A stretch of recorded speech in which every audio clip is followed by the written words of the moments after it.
Hey everybody, hope everybody's having a fantastic day. I'm not going to be able to put all the bets I make into this video. I'm just going to go over the plays and some information, and we'll kind of take it from there, and we'll see what's what. And so, quick recap from yesterday. This includes everything because I'm going to try and keep that starting balance of one from January 30th on there because that's when I started doing these videos so I can keep track of where I'm at. I will explain that big DraftKings Pick 6 jump from 584 to 1008. Underdog, the plays that I made on the video that you saw, the bets I made there, they didn't cash, but I knew early that one of them wasn't going to cash. So I backed up two of the other college basketball plays, and that came through. So in the end, I ended up ended up $3, and then I made a $15 play on today's golf. The prize picks, I lost the $40 in plays I made, so the balance there is $20, and I'm not going to make any plays with prize picks today. I'm just not going to touch the app because tomorrow prize picks offers a Flex Friday to where you can make at least a four-person flex parlay, and if you lose, they'll give you back the dollars in promos, and so I would rather save the money for that than take a chance today. Obviously, at DraftKings, because it's where I have the most money, it's where I can absorb the most amount of risk. So yesterday's play, the Brooks Barnheiser, and so the Northwestern Purdue game was the early game that started at 3:30 my time Pacific, and so it became pretty obvious he wasn't going to hit the over on that when he went 0 rebounds in the first half, or at least I wasn't feeling too good about it.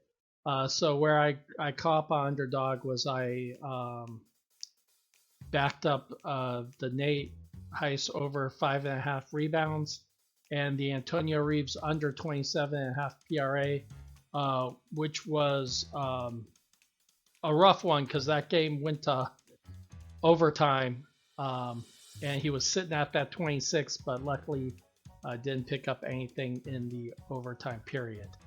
So wasn't a great day there. NBA, you could see I was able to hit more than I missed. And so on DraftKings, the one hit on basketball I had was made up for the misses. So that kind of went okay. But unfortunately, the one I had on Prize Picks didn't come through, so that's why I can't use the app today. So this was the big one, and I just wanted to touch on it to discuss the DraftKings Pick 6. So I did a $25 two-person hockey play, and if you do a two-person, it's 3-to-1 odds on underdog or prize picks. DraftKings works differently, where it takes your money and it splits them among different contests. So almost like it's daily fantasy, where let's say you enter into a $100,000 contest, and then the prizes are broken up by person. Except in this case, you're entering into a $100,000 contest, and it's just going to redistribute the money based on the percentage of winners you have. So if you have a lot of winners, like on Tuesday, I hit all my plays, and so a $25, but so did a lot of other people. So a $25 two-person play on DraftKings on that day might have only paid like $50 or $47, something like that, which is less than the 75. However, you also have the other side of it, which is like on this day, a $25 play paid $368. So you got to take the good with the bad. If you like just the straight pricing, then you might stick to underdogs or price picks. But if you like to see if maybe you go against the grain and can hit a big one, it's happened a couple of times on DraftKings. That's why I have more money in DraftKings than the other ones. So today's college basketball, I like Tyson from Cal quite a bit. I like his over on points. I like his over on rebounds even more. And you can also look at and do a points, rebounds, and assists if you wanted to. And we do have, it's not just the recency. I do have a lot of recency bias that I use. It's basically how I make my picks, is because I try to see trends of people doing well, which is, a lot of people say it's not the best way to do it, but it's the way I do it. We also do have common opponent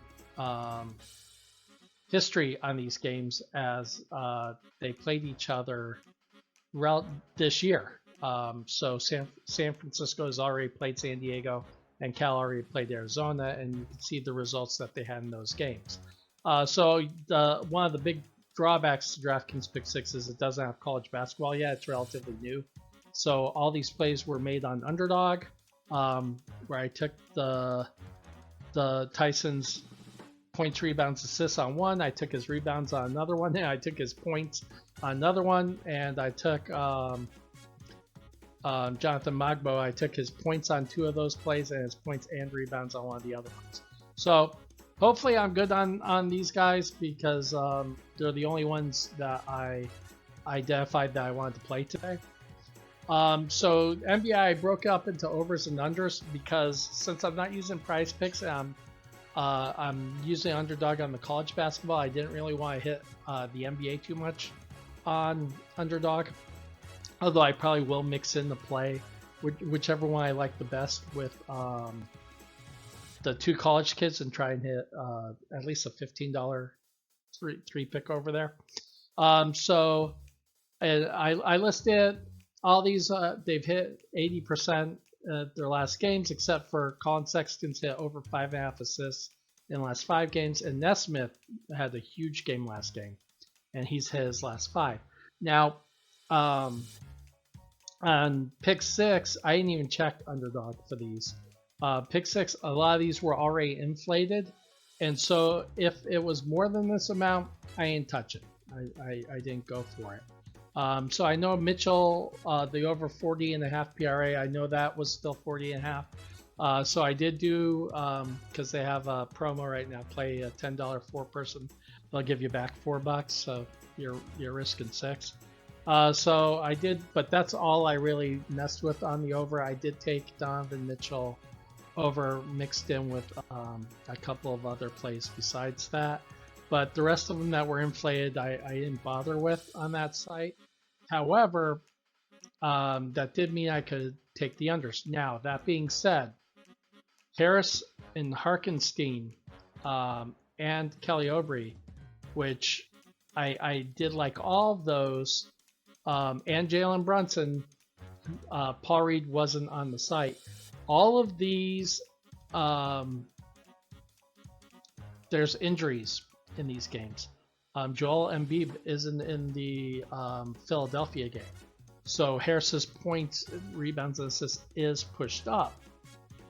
Now he's only hit the under on that, or he's only hit over his points, rebounds, and assists one time in the last 5 games. That one time was the last game, which Embiid wasn't there for.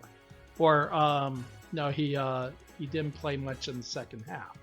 So take it for what you want, right? And I spelled his name wrong, but Hartenstein on New York.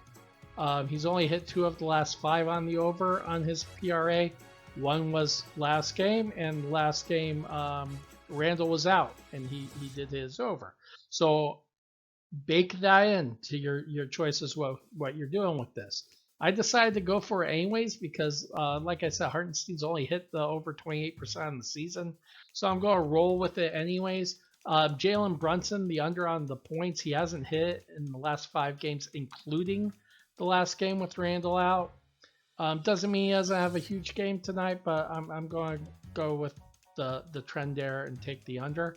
Now, the big play I did on pick 6 was I did do Harris under PRA, Oubre under points, and Brunson under points, and it's because on that site they've all been pushed up.